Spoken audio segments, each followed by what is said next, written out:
കൂടുതൽ വിവരങ്ങളുമായി അഫ്താബ് റഹ്മാൻ ചേരുകയാണ്. അഫ്താബ്, കാനഡയ്ക്കും അതുപോലെ തന്നെ ഓസ്ട്രേലിയയ്ക്കും പിന്നാലെ ഇപ്പോൾ ബ്രിട്ടനും ഫലസ്തീനെ സ്വതന്ത്ര രാഷ്ട്രമായി അംഗീകരിച്ചിരിക്കുകയാണ്. അത് എത്ര വലിയ തിരിച്ചടിയാണ് ഇസ്രായേൽ?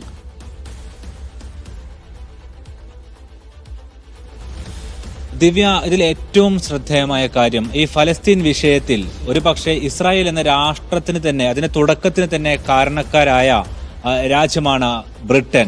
പക്ഷെ അവരൊരിക്കലും ചരിത്രത്തിൽ ഫലസ്തീൻ എന്ന രാഷ്ട്രത്തെ അംഗീകരിക്കാൻ തയ്യാറായിരുന്നില്ല. അവരാണിപ്പോൾ ഫലസ്തീനെ രാഷ്ട്രമായി അംഗീകരിച്ചത് എന്നുള്ള ഏറ്റവും സുപ്രധാനമായ ഒരു പ്രത്യേകത ഇന്നത്തെ ദിവസത്തിനുണ്ട്. അതിൽ എടുത്തു പറയേണ്ടത് അവർക്ക് ഗ്രൗണ്ട് ലെവലിൽ ഒരുപക്ഷെ ബ്രിട്ടന്റെ തെരുവുകളിൽ നടന്ന പ്രക്ഷോഭവും പ്രതിഷേധവുമെല്ലാം തന്നെ വലിയ തോതിൽ അതിന് കാരണമായിട്ടുണ്ട്. പ്രത്യേകിച്ച് ഗസ വംശഹത്യ ആരംഭിച്ച ശേഷം അതിന് നിർലോഭം പിന്തുണ നൽകിയ രാജ്യങ്ങളിൽ ഒന്നായിരുന്നു ബ്രിട്ടൻ. അവർക്ക് ആ നിലക്ക് വലിയ തോതിലുള്ള ആഭ്യന്തരമായിട്ടുള്ള പ്രതിഷേധം അവർക്ക് അനുഭവിക്കേണ്ടി വന്നിട്ടുണ്ട്. അതിനൊരു പശ്ചാത്തലം കൂടി ഇതിനുണ്ട്. മാത്രവുമല്ല, ഈ വെടിനിർത്തലിലേക്ക് പോയില്ലെങ്കിൽ, ഇനിയും അവർ ഇസ്രായേൽ സന്നദ്ധമായില്ലെങ്കിൽ ഞങ്ങൾ ഫലസ്തീനെ അംഗീകരിക്കാൻ നിർബന്ധിതരാകുമെന്ന് നേരത്തെ തന്നെ ബ്രിട്ടൻ വ്യക്തമാക്കിയിരുന്നതാണ്. അതിന്റെ അടിസ്ഥാനത്തിൽ കൂടിയാണ് ഇപ്പോൾ ബ്രിട്ടൻ ഒരു വലിയ രാഷ്ട്രമെന്ന നിലക്ക് ഒരു പ്രധാനപ്പെട്ട യൂറോപ്പിലെ അല്ലെങ്കിൽ പാശ്ചാത്യ മേഖലയിലെ ഒരു രാജ്യമെന്നുള്ള നിലക്ക് അവർക്ക് ഇതിലേക്ക് ഫലസ്തീൻ അംഗീകരിക്കുന്ന ഘട്ടത്തിലേക്ക് എത്തേണ്ടി വന്നത്. അതോടൊപ്പം തന്നെ കാനഡയും നേരത്തെ സമാനമായ നിലപാട് സ്വീകരിച്ചതാണ്. ഓസ്ട്രേലിയയിലും അതോടൊപ്പം തന്നെ അവരോടൊപ്പം നിലകൊണ്ടതാണ്.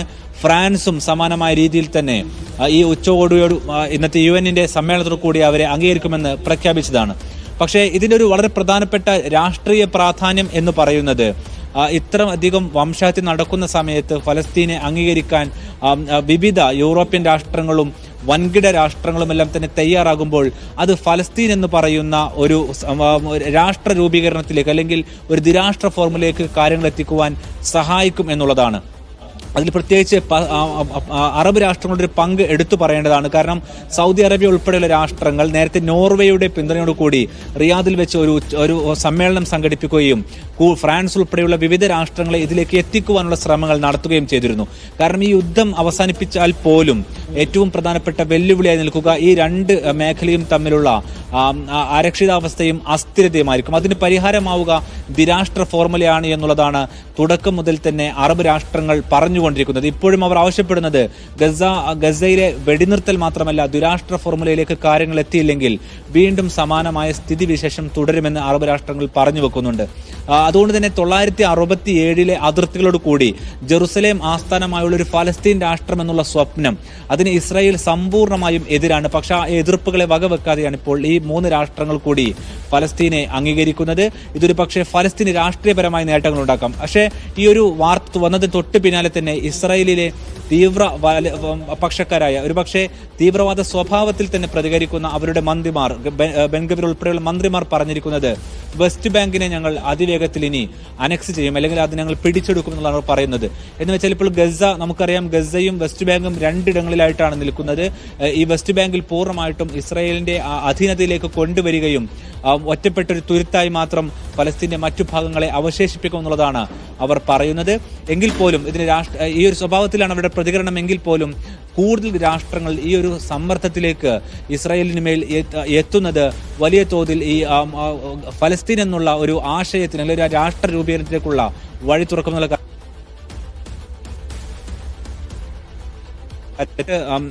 ഈ യുദ്ധവുമായി ബന്ധപ്പെട്ട് തുടക്കം മുതൽ തന്നെ ഹമാസ് ഉൾപ്പെടെയുള്ള സംഘടനകളുടെ ആവശ്യം ഫലസ്തീൻ രാഷ്ട്രത്തിലേക്ക് വഴിയടയുന്ന നീക്കങ്ങൾ അറബ് മേഖലയിലും ലോകമേഖലയിലും നടക്കുന്നു.